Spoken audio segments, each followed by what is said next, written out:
Μίλησαμε πριν γιατί ότι ο Long Think μας άφησε. Ναι, μας παράτησε. Έφυγε ο Μιτσάρας. Υποτάκτησε. Θα τον πάρω ένα τηλέφωνο τώρα. Ποιος θα λέει το στοίχημα, ποιος θα σκάει. Θέλω εδώ, να δω άμα θα το σηκώσει.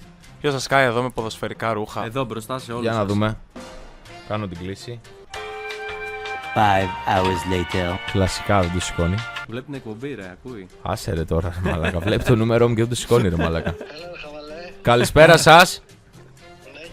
Καλούμε από την εκπομπή Daggy Radio. Τρίτη Yo Bro. Καλησπέρα, τι κάνουμε, τι γιο μπρο. Μιτσάρα μου, τι λέει αγόρι μου, πού είσαι? Φίλε, εδώ σπίτι, ρε. Σπίτι που, Θεσσαλονίκη?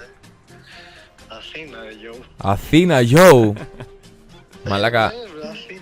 το περιμένατε ότι θα το Όταν λέμε ακούσετε. σπίτι, λέμε Αθήνα. Όταν λέμε σπίτι, λέμε Αθήνα. Πολύ χοντρό, πολύ χοντρό. Δηλώσεις. Νομίζαμε το παραθεριστικό σου είναι αυτό, ρε γιαου.